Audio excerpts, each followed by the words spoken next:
Welcome back.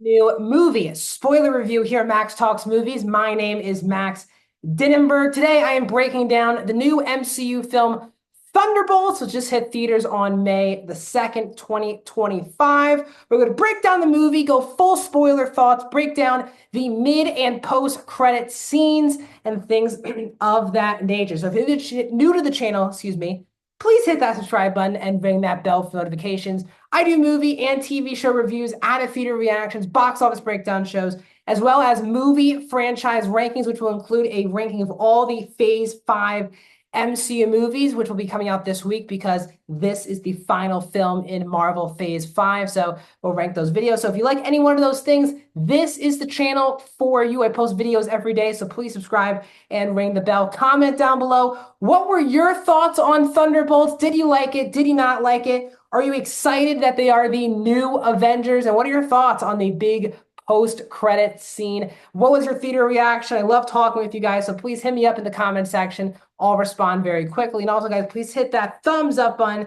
That's how you support the channel. So I did give, again, for people who have not clicked the title of this video and you see that it's a spoiler review, I did do an out-of-theater reaction on TikTok, Instagram, YouTube, and Twitter for the movie, as well as my full non-spoiler review on Friday. So if you have not seen the movie yet and clicked on this thinking this was a regular review of Thunderbolts, I've already done multiple breakdowns in non-spoiler fashion of the movie, both on all my social media as well as this YouTube channel. So go click those videos right now because I am talking, as I said, full spoilers on Thunderbolts. So let's get into my breakdown of Thunderbolts. So again, if you just did not watch my out-of-theater reaction or my review, I really like Thunderbolts. It's definitely one of my favorite post-Endgame MCU movies. And while I haven't been as negative, I do think the past really 6 years of Marvel have been a total mixed bag, both on TV and in movies. And Marvel used to, back in the good old days, as we say, they would not just make really good movies or things of that nature, but they would really get you excited project for project for project by the movie. If the movie has, usually those movies have big post-credit scenes that set up other things, and you believed that the things that they would set up in their movies would become consequential down the line. But really, post-Endgame, even though they've had a lot of big wins, they've had a lot of big losses, most of their projects set up so many things that will never come up again in the MCU. And that is, I think, a big reason why Marvel has struggled over the last 6 years, is because no one really quite understands what half these projects are actually building to. And Thunderbolts is a movie that, yes, is bringing together all these characters from multiple different properties. You have Florence Pugh's Yelena, who is in Black Widow and Hawkeye. You have David Harbour as Alexei from Black Widow. You have John Walker from Falcon and Winter Soldier. You have Ghost from Ant-Man and the Wasp. You have Bucky, who's been in obviously a billion MCU projects. You have Val, who's been in, Black Widow, Black Panther, Wakanda Forever, a lot of MCU projects, and, Taskmaster, who's also in Black Widow, combining them into this team-up movie to set up future things. And it's the first time they really made you feel like these other projects really made sense, helped, and set up future things in the MCU. So that's why I'm excited. I'll get to why I'm juiced up for the future of the MCU. We'll wrap up the video talking about the mid and the post-credit scenes. But let's talk about the movie itself. And so I don't want to go through step for step with the movie. Just want to give my spoiler big thoughts. Actually, yeah, let's do a full breakdown. Why not? I think I wanted to in the first place. So the movie opens with Yelena finishing this mission for Val, and she jumps off the second highest building. Very cool opening set piece for Yelena. But she is done working for Val. And she goes to her dad, who she has not seen in a year. Again, Harbour and Pugh have amazing chemistry, as always. And Pugh is phenomenal in this movie. I'll get to why in a second. But Yelena tells him that, she's done. She's done traveling the world. It might seem all glorious and stuff, but she's coming back home to no one. She wants to completely move on from this. this life.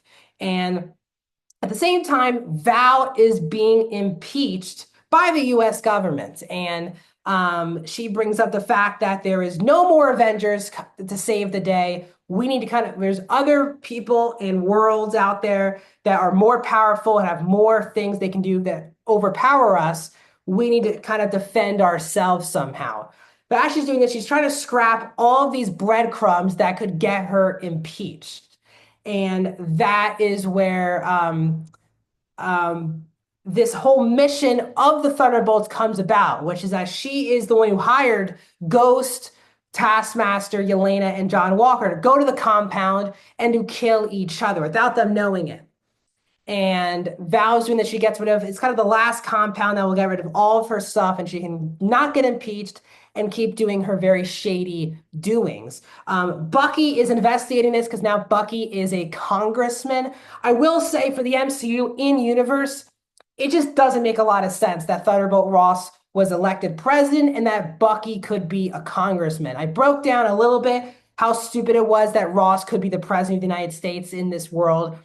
And I think it's even stupider with Bucky being a congressman because obviously he's been alive for a long time, so he has a lot of experience, I guess. But the guy has murdered so many people, including many innocent people. Now, yes, he was mind controlled basically by Hydra, but he still killed a lot of people. And I think it's a problem in the MCU because they don't actually explain why the country would vote for these people to be elected in office. That's all. If they gave a reasoning, I would feel a lot more inclined to believe things, but they don't really explain anything. Bucky's just a congressman. Ross is just president. It doesn't really make a whole lot of sense. But Bucky's trying to get to Val's assistant, who's played by Geraldine Viswanathan, who's very good. And Bucky's job in this whole movie is to find evidence to impeach Val. But again, we have this big mission. They're all trying to kill each other in the compound. Ghost kills Taskmaster right away. And we kind of all knew Taskmaster was not going to make it out of this movie because she was not one of the chairs that was going to be in Doomsday. She's barely in any of the trailers. And if she is, she's in the very similar shots. So it made sense. Taskmaster was kind of killed off. And we get this team. And Val doesn't even know this, and the assassins don't know this, but there's a living human being in Bob who is just there. Doesn't know how he got there, but we learn that he is one of the human trials of the Century program that Val ran. And she thought that all the test subjects died, but Bob is somehow there.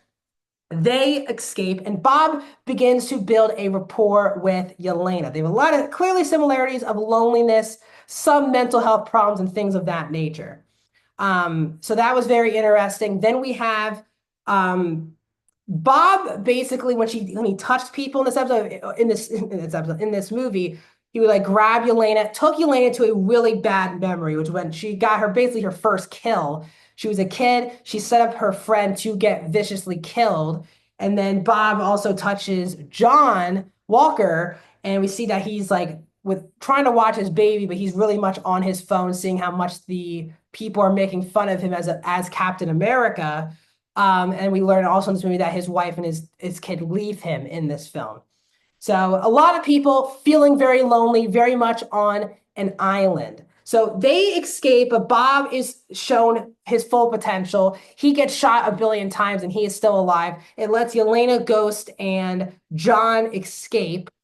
And that then leads to Sentry falling down after flying in the air. So he's now with Val. Alexei picks up the Thunderbolts. And we have a lot of fun banter between Alexei and Yelena. We learned that they're the Thunderbolts because Yelena's youth soccer team that won 0 games was called the Thunderbolts. Yelena joked that they should be the Thunderbolts. And obviously Alexei runs with the idea of them being an actual team from the moment he meets up with them. We get a really cool chase scene with Bucky chasing down both the military people following the assassins, but also Bucky knocking down the limo to take captive our Thunderbolts. And this is where Bucky feels like this is finally the people that will put Val in prison. But then when Viswanathan's character calls him, and when the Thunderbolts tell Bucky the story, he doesn't really believe them. They're all, again, supposed to be liars. She tells him the same story. and then they want to go and save Bob. Yelena really wants to save Bob. She feels like he's very innocent in the situation. But as this is happening, Val is turning him into the Sentry to be the next big Avenger. Really, the Avenger's just in him because she does say he's a perfect combination of all of the Avengers. And they go to Avengers Tower because now Val is turning the Stark Tower that turned into the Avengers Tower into Sentry's watchtower in the movie. And he like beats all of them up very, very easily. And it discourages Yelena. She said, there's no point. He's gone. You know, you guys are all jokes. We're all jokes. Let's just get out of here and move on. And then Yelena has the best scene of the entire movie. And Florence Pugh, my favorite actress working today, puts on a clinic in this scene where she is just breaking down in front of Alexei. And I felt it to be really true and authentic. This movie's messaging, a lot of its themes are about mental health, depression, and really loneliness. And she breaks down to Alexei saying, you know, you never picked up the phone for a full year. My sister died. Obviously, we know what happened with her mom at the end of Black Widow, but I'm by myself. I go on all these extravagant missions, and you might think they're very cool, but I come back to no one. No one loving me, no one, calling me to make sure I'm okay. She said, you had all the time in the world to call me and to make sure I was doing good. And David Harbour, who's very funny in the movie, also really brings in some levity to the scene. And I felt very emotionally attached to Yelena from that point. And I loved Yelena, one of my favorite characters post-Endgame, because obviously I love Florence Pugh.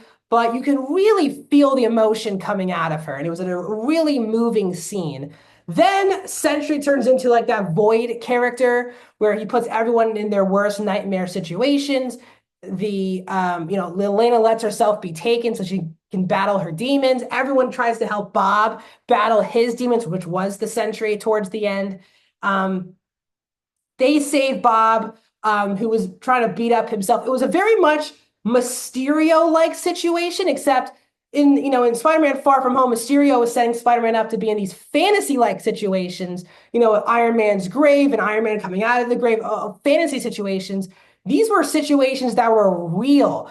Abusive parents for Bob, him being on drugs, and the mask guy. They set up a lot of real situations for these characters to battle their demons, but it wasn't right for Bob to be beating up.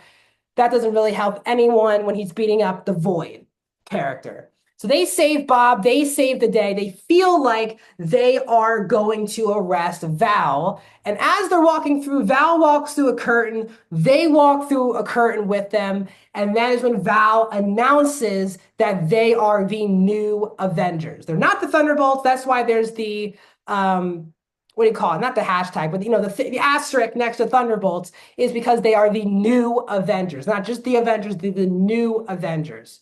And I do hope in universe they do explain how Val gets away with any of this, because Bob turned into being science project and they were killing test subjects who were failing these things to turn them into Sentry.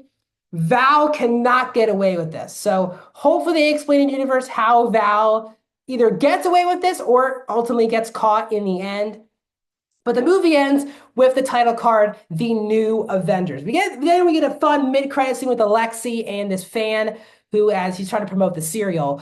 What I'm here to talk about is very much the post-credit scene, the very last credit scene of the movie. Now, it did get spoiled what it was going to be about in the credits. If you watch the credits, the last credit in the music is Michael Giacchino theme Fantastic Four. And right away, I knew it was going to somewhat do with the Fantastic Four, because it was, again, this is the very last credit before the actual end credit scene. So we have the new Avengers. We do a 14-month time jump from the end of Thunderbolts, and we get this scene where they're all joking around. Sam Wilson talk about he's not happy with them being new Avengers and things of that nature. And Yelena says, no one's letting us talk about this space battle that's going on, and we need to know everything that's going on. This then leads them to looking at a screen, and it is the Fantastic Four ship entering the atmosphere in our MCU. And I gotta be honest, Michael Giacchino, outside of John Williams, he's my favorite composer of all time. He's like, again, my second favorite composer of all time. I haven't even seen Fantastic Four yet, and I had chills listening to his theme as you saw the four on the ship. Now, some people are, I guess, mad because it shows that the Fantastic Four obviously escaped their universe, Earth, to get to ours. I don't have a problem at all with this post-credit scene.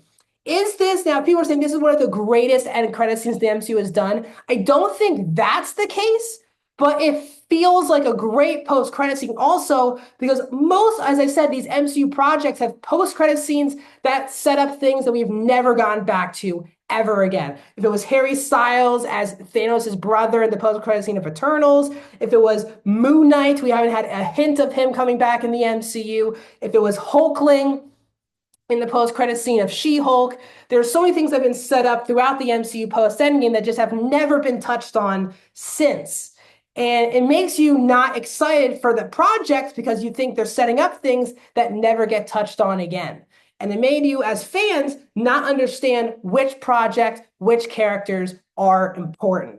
And usually in MCU projects back in the day, as I said, they would have post-credit scenes get you ready project for project. If it was Ant-Man having a post-credit scene from Civil War. And it was also learned that the Russo brothers did direct this post-credit scene because we know the Fantastic Four and we know that the Thunderbolts are returning in Avengers Doomsday. So very much how like the Russo brothers directed the post-credit scene of Ant-Man because that's just a scene from Civil War. They are directing this scene as well. So it does look like now, I know some people are mad it gets spoiled. It makes sense. Galactus is the villain of Fantastic Four. It would make a lot of sense that the Fantastic Four's universe gets destroyed and it leads them coming to, at least for the moment, our MCU universe. But it is very, very exciting. It looks like we'll have different sets of Avengers because they set up in the fact that Sam Wilson, Captain America, who was brought in by Ross in Brave New World to set up his new Avengers, Val makes these group, the Thunderbolts, the new Avengers. We might have two different sets of Avengers leading into a Doomsday with this group. And we might also have the other Avengers group, which is like Thor, Shuri, Shang-Chi, Ant-Man, that group of Avengers, and Sam, this group of Avengers. You'll have X-Men, you'll have Fantastic Four going up against Doctor Doom. So I'm very, very excited. It was the first post-credit scene I can remember in the MCU that got me jazzed up for the next movie. Captain America Brave New World had a really bad post-credit scene, which was just hinting at there's other stuff going on in the multiverse that you're going to have to worry about. That post-credit scene was a very cheap way to try to make you feel excited for the next projects. This finally felt like a post-credit scene that pushes the pedal to the metal for the MCU and says, get ready for Fantastic Four. And that is exciting. It made me feel like prime MCU with this post-credit scene. So I'm very happy we're going to get more of this ragtag group. I thought it was an excellent movie. I thought the depression, mental health element of the movie was really strong. An amazing post-credit scene that got you excited for the next Marvel movie. I finally feel like they have a plan, and it gives me a lot more optimistic and hope for the future of the MCU. So I really like Thunderbolts. I can't wait to see this group again. What are your thoughts on the movie? Let me know in the comments section down below. Subscribe, ring the bell, and I'll see you guys soon.